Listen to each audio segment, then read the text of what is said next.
क्या आपने कभी सोचा है कि इस इतनी बड़ी दुनिया का अंत यानी एंड कैसे होगा? वो 4 ताकतवर फरिश्ते कौन हैं जिनके कंधों पर पूरी कायनात का निजाम टिका है?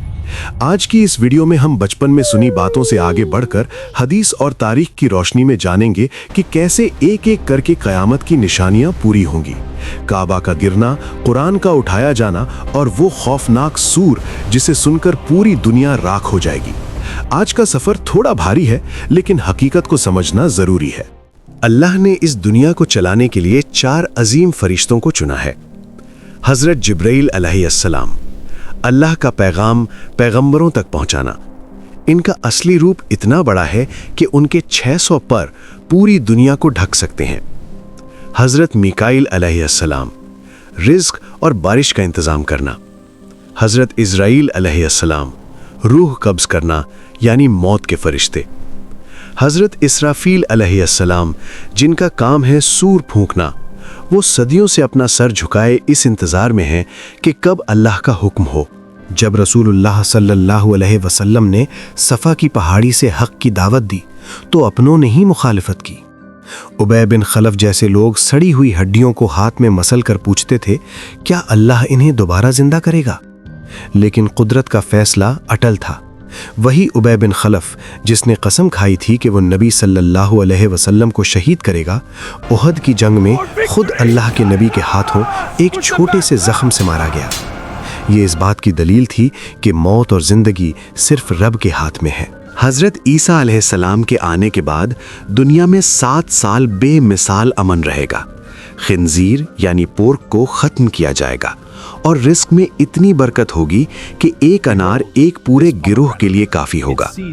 लेकिन ट्विस्ट यहाँ है, ईसा अलैहिस्सलाम की वफात के बाद दुनिया फिर से बुराई की तरफ लौट जाएगी। लोग खुदा को भूल जाएंगे। अल्लाह एक ठंडी हवा भेजेगा जो हर मोमिन की रूह निकाल लेगी।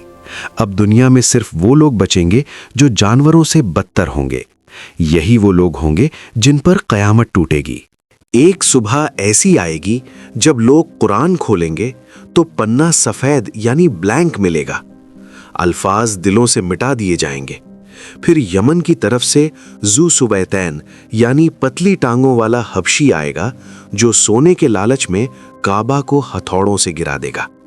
क्योंकि उस वक्त अल्लाह का घर याद करने वाला कोई नहीं बचेगा, इसलिए अल्लाह इस बार अबाबील नहीं भेजेगा। जब हजरत इसराफील पहला सूर फूंकेंगे तो ऐसी आवाज होगी जो पहले सुहाली फिर इतनी भयानक हो जाएगी कि लोगों के दिल फट जाएंगे। पहाड़ रुई की तरह उड़ेंगे। इसके बाद अल्लाह मौत के फरिश्ते को हुक्म देगा कि वो जिब्राइल, मिकाईल और खुद इसराफील की रूह कब्ज करे। अंत में मौत के फरिश्ते को खुद अपनी रूह कब्ज करनी होगी। पूरी कायनात में सिर्फ एक आवाज गूंजेगी, आज किसकी बादशाहत है?